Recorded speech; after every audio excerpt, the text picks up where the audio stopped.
Hello everyone, मैं master Hemlata. आज हम बात करेंगे मैनिफेस्टेशन की। What is manifestation? मैनिफेस्टेशन क्या है? मैनिफेस्ट करना क्या है? अगर आप मेरे चैनल पे नहीं हैं तो आपको डिस्क्रिप्शन में बहुत सारे कोर्सेज मेडिटेशन मिलेंगे। मेरे 2 चैनल हैं, दोनों का लिंक दिया हुआ है। और मेरे ये जो कोर्सेज होते हैं इनकी फ़ीस यही रहती है कि आप इन्हें आगे शेयर करें। अब हम बात करते हैं मैनिफेस्टेशन की। मैनिफेस्टेशन क्या है? देखिए, मैनिफेस्टेशन की सीरीज़ मैं यहाँ पर चालू कर रही हूँ। जैसे कि अभी मेरे पीछे पेंडुलम की क्लास ख़त्म हुई थी तो तब से मैं सोच रही थी कि क्या शुरू करना है, तो मैनिफेस्टेशन की क्लास स्टार्ट कर रही हूँ। ये जो वीडियो है आपको डिटेल में मिलेगा। मैं मैनिफेस्टेशन क्या है वो समझाऊँगी। उसके बाद की जो वीडियो आएंगी वो 1-1, 2-2 मिनट की होंगी, मतलब सिर्फ टेक्निक होगी उसमें। मैं प्लेलिस्ट भी बना दूँगी वैसे इसमें, ठीक है। और अगर आपको ये सब चेक करना नहीं आता है, नोटिफिकेशन से पता नहीं चलता है, तो 9825604804 मेरा फ़ोन नंबर है। आप व्हाट्सअप कीजिए, मैं आपको अपने व्हाट्सअप ग्रुप में ऐड कर लूँगी, जहाँ पर मैं टाइम टू टाइम जो वीडियो यूज़ करनी है उसका लिंक देती रहती हूँ, ठीक है। जैसे अभी मून पे क्या करना है तो वो पहले बनी हुई है वीडियो, तो वो मैं शेयर कर देती हूँ। या आप डिस्क्रिप्शन में लिंक भी है, अगर आप चेक कर सकते हैं तो वहाँ से आप ऐड हो सकते हैं उस ग्रुप में। तो चलिए हम अब आगे बात करते हैं मैनिफेस्टेशन की। मैनिफेस्टेशन क्या है? जब से हम पैदा हुए हैं और 1-2 साल से के हुए उसके बाद से हम मैनिफेस्ट ही करते आ रहे हैं। इसको हम पहले अपनी डेली लाइफ में समझते हैं कि क्या चीज़ है ये, ठीक है।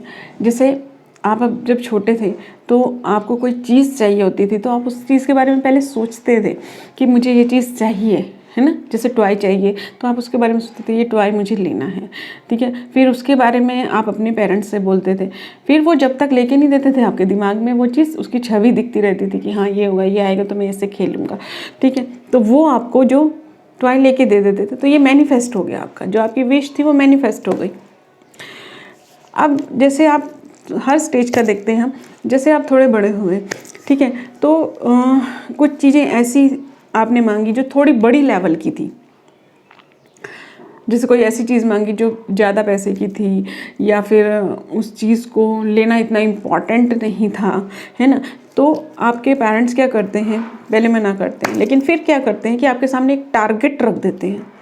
अब वो कौन कितने लेवल पे है वो डिपेंड करता है, फाइनेंशियली कितना स्ट्रांग है, और वैसे गुड हैबिट्स बैड हैबिट्स पे कितना ध्यान देते हैं, वो अलग बात है। लेकिन हम यहाँ मैनिफेस्टेशन का कंसेप्ट समझ रहे हैं। तो क्या होता है कि हम उस चीज़ को मांगते हैं तो वो हमारे सामने एक टारगेट रख देते हैं कि चलो आप 80% मार्क्स लेके आओ तो हम आपको ये ले देंगे, ठीक है। तो फिर उसमें क्या होता है कि आप उतनी ही मेहनत करते हैं पढ़ाई में। अब किसी के अगर 30% आते हैं तो वो 80% पेरेंट्स नहीं बोलेंगे, ठीक है। और उसका दूसरी बात है कि आप का अगर 80% ही मार्क्स आते हैं तो 80% तब भी नहीं बोलेंगे, ज़्यादा बोलेंगे।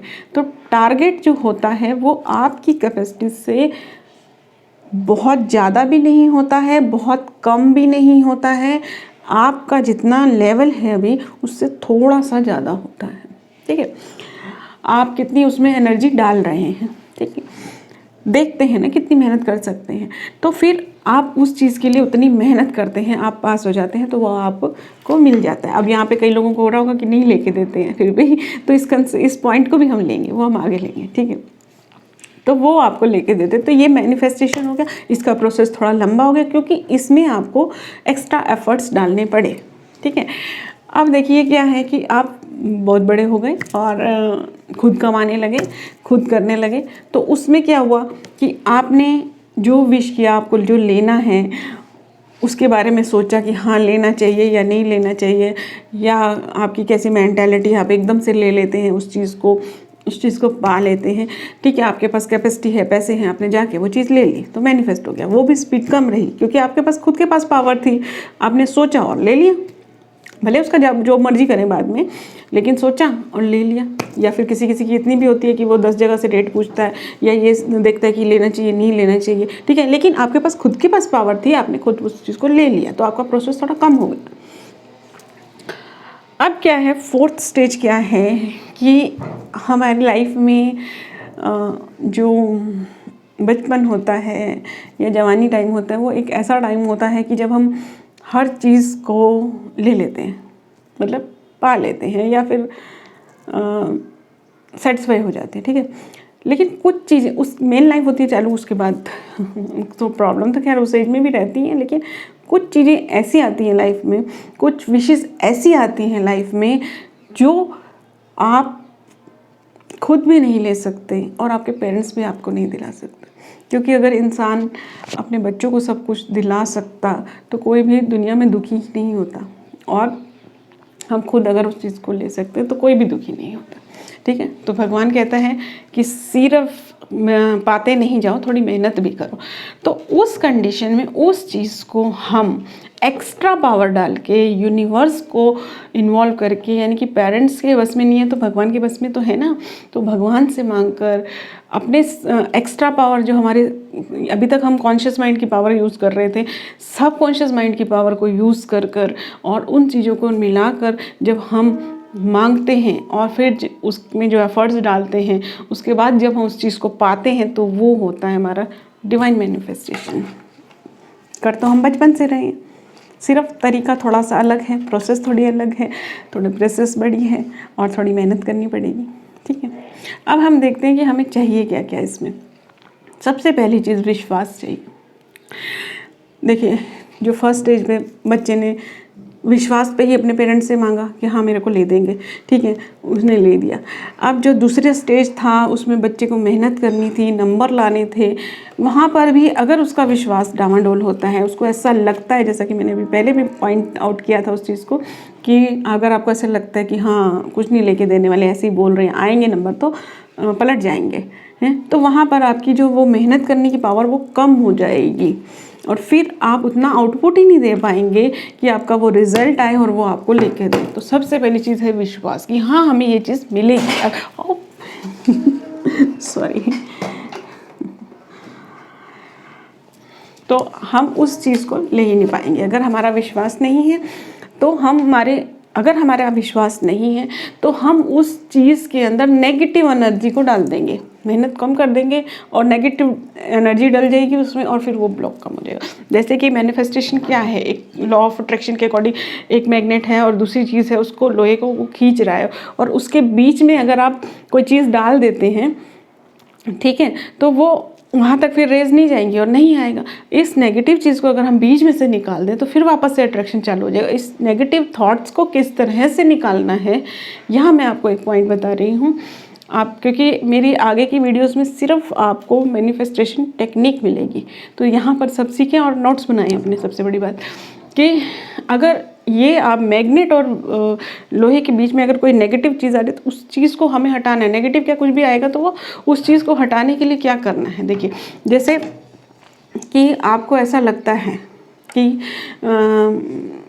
कोई विश्वास आपका डामाडोल होता है, आपने कोई चीज़ मैनिफेस्ट कर रहे हैं, फिर आपके मन में ये थॉट आता है कि नहीं ये तो नहीं हो सकता। मान लीजिए आप प्रमोशन के लिए कर रहे हैं, ठीक है, आपके दिमाग में थॉट आता है कि नहीं मेरे से ज़्यादा पावर वाले इंसान है, कैसे मैनिफेस्ट होगा, इस तरह की चीज़ आती है मन में। तो वहाँ पर उस चीज़ को कट करना है और उसमें ये डालना है कि अब मेरे पास ये पावर है, इस पावर से मुझे मिलेगा, दूसरों के पास वो पावर नहीं है। और अगर आपको लगता है दूसरों के पास पावर है तो अपनी पावर को बढ़ा दीजिए। एक बार करते हैं 2 बार करने लग जाइए, उठते बैठते करने लग जाइए, ठीक है। तो जहाँ पे भी नेगेटिव थॉट आता है उसको कैंसिल करना है, क्योंकि नेगेटिव थॉट तो आएगा ही, क्योंकि जब भी हम कोई अच्छा काम करने जाते हैं तो बाधा उसमें आती है। और दूसरी बात यह है कि अगर आप किसी चीज़ को काफ़ी टाइम से पाने की कोशिश कर रहे हैं तो उस चीज़ के लिए अगर आप कोई काम करने लगते हैं तो आपके मन में नेगेटिव थॉट आ जाता है कि भाई अब आपने बोला मेरी 2 महीने में शादी हो जाएगी, मान लीजिए आपकी एज 40+ है और आपकी मैरिज नहीं हो रही, तो फिर से वो नेगेटिव थॉट आ ही जाएगा। तो इस थॉट को कैसे कैंसिल करना है कि नहीं ये तो कल तक की बात थी, अब मेरे पास ये पावर है, अब मैं ये काम कर रहा हूँ, तो अब वो जो रुकावट आ रही थी वो ख़त्म होगी और मेरा काम होगा। थैंक यू यूनिवर्स, वहाँ पर थैंक यू फिर से करें यूनिवर्स, ठीक है। दूसरी बात क्या है कि इन जो हमने अभी तक रूल ये देखे उससे थोड़ा हटकर है कि जो हमें यूनिवर्स से मैनिफेस्ट करना है ना, जो हम पेरेंट्स से मैनिफेस्ट कर रहे हैं, उनसे कर रहे हैं, वो हम कहते हैं कि हमें मिलेगा। लेकिन जो हम यूनिवर्स से मैनिफेस्ट कर रहे हैं ना, वो हमें प्रेजेंट में बोलना होता है कि यूनिवर्स है या कोई भी है, वो उसमें पावर डालता है, उस विश में पावर डालता है। आपने एक डायलॉग सुना होगा कि कल कभी नहीं आता है। अगर आप बोलेंगे कि मुझे मिलेगा मिलेगा, तो भगवान उसी में ही पावर डाल रहा है, मिलेगा मिलेगा मिलेगा, मिल गया नहीं। तो जो भी आपका अफर्मेशन होता है वो प्रेजेंट में इसलिए डाला जाता है कि उस चीज़ को आप थे, जैसे हमने कहा कि मेरे 90% मार्क्स आए हैं, थैंक यू, तो वो ये जो थैंक यू करने का टाइम है ना, उसमें पावर डाल रहे हैं कि आप उस चीज़ को थैंक यू कर पाएँ। लेकिन आप ये करते रहेंगे कि 90% मार्क्स आएंगे आएंगे आएंगे, तो उसमें नहीं जाएगी पावर। ठीक है, तो प्रेजेंट में करना है, विश्वास रखना है। तीसरा है कि कंटिन्यूटी रखनी है। अगर आप एक बार करते हैं उस चीज़ को, आपको रिजल्ट नहीं मिलता है, तो आप उसको तब तक छोड़े नहीं, क्योंकि मैक्सिमम क्या होता है कि आप 95% चीज़ पे अपनी एफर्ट्स डाल चुके होते हैं, सिर्फ थोड़ा सा बाकी होता है, क्योंकि ये तो सबकी अलग अलग है, वो उस टाइम पे आप छूट जाता है आपको। ठीक है, तो कई बार ऐसा भी होता है कि आपको और ये चीज़ देखिए क्या है कि एक चीज़ को करने के लिए हमें हमारी एनर्जी 95% उसमें चाहिए। अब क्या है कि आपको किसी ने कहा कि मंत्र जाप करो, ठीक है, आपने मंत्र जाप किया, ठीक है, आपने मंत्र जाप किया और उसमें 20% एनर्जी डाल दी, ठीक है, फिर आपका को निराशा होगी कि काम तो हो ही नहीं रहा है, फिर आपने कोई और चीज़ ट्राई की, फिर उसमें 10% डाल दिया, ऐसे करते करते आप 90 पे आ गए। ठीक है, तब तक फिर आप 10 चीज़ें छोड़ते हुए आए, लेकिन जैसे ही आप उस चीज़ को छोड़ते हैं फिर भी एनर्जी तो जाती है। फिर लास्ट में एक चीज़ आपने ट्राई की, उसमें 5% एनर्जी डाली और आपका काम हो गया, तो आप उसको ही मानने लग जाते हैं कि मेरा काम इससे हुआ, जबकि जो चीज़ आपने पहले ट्राई की थी वो सब इक्वली आपका काम कर रही थी। अगर आपने वो सब चीज़ें नहीं की होती तो जो अभी आपने चीज़ की है तो उसका भी रिजल्ट नहीं आता, क्योंकि उसने तो 5% एनर्जी डाली है। ठीक है, तो मेरा कहने का मतलब ये है यहाँ पर कि यूनिवर्स की हर चीज़ में विश्वास करें। अगर आपका उसमें मन नहीं लग रहा, दूसरी चीज़ ट्राई ज़रूर करें। आपका जिसमें रिजल्ट आया उसके पीछे वाली चीज़ों को वैल्यू देना बंद नहीं करें। ठीक है, अब हम देखते हैं कि हम ये करते कैसे हैं। मैं 2 तरह से मैनिफेस्टेशन की चीज़ बताती हूँ। एक सबकॉन्शियस माइंड की पावर को यूज़ करके, जैसे कि लॉ ऑफ अट्रैक्शन है, ठीक है, और एक चीज़ मैं लेती हूँ यूनिवर्स से मांग कर। जैसे हम पेरेंट्स से मांग रहे हैं, वैसे भगवान, एंजल, ये सब हमारे पेरेंट्स ही हैं। ठीक है, तो इनसे मांगना है। अब कई लोग कहते हैं कि हम प्रेयर करते हैं और उसका कोई फ़ायदा नहीं होता। प्रेयर और मेडिटेशन में फ़र्क, ये मैंने एक वीडियो बनाया हुआ है, मेडिटेशन क्लासेस, आपको लिंक होगा शायद इसमें, उसमें होगा, नहीं तो आप चेक कर सकते हैं दूसरे चैनल पे आई थिंक। ठीक है, तो प्रेयर के लिए भी पावर चाहिए। ठीक है, आपने ऐसी प्रेयर कर दी और वो चीज़ें नहीं है, तो थोड़ी सी उसमें भी आपको फ़र्क डालना है। तो इन 2 बेसिस पे मेरी वीडियोस आएंगी आगे। आपको क्या करना है, और अगर आपको सबकॉन्शियस माइंड की पावर के बारे में नहीं मालूम है, वो हमें मैनिफेस्ट करने में कैसे हेल्प करेगा यह नहीं मालूम है, तो सेल्फ हिप्नोसिस मेरी एक वीडियो है, वो भी आप देख सकते हैं। क्योंकि आपने देखा होगा कईयों को कई लोग हिप्नोटाइज़ करके बहुत सारे काम कराते हैं, तो कोई गलत काम करा सकता है, तो हम अपने आप को हिप्नोटाइज़ करके या किसी और को करके उसका अच्छा काम भी तो करा सकते हैं। मान लीजिए कोई ड्रिंक करता है, उसको हिप्नोटाइज़ करके उसकी ड्रिंक छुड़ा देना कितनी अच्छी बात है। तो सबकॉन्शियस माइंड की पावर से हम, आप वो सेल्फ हिप्नोसिस वाली पूरी वीडियो देखें तो आपको पूरा कंसेप्ट क्लियर होगा कि ये कैसे होगा। तो ये जो है मेरा स्टार्ट होगा 5 फरवरी से। तब तक आप इन वीडियोस को अच्छे से देख लीजिए, ठीक है, और फिर हम करेंगे स्टार्ट। दूसरा, फिर हम यूनिवर्स से मांगेंगे, एंजल से मांगेंगे, भगवान जी से मांगेंगे, और वो हमारी विश ज़रूर पूरी करेंगे, क्योंकि पेरेंट्स अपने बच्चों को हमेशा खुश देखना चाहते हैं।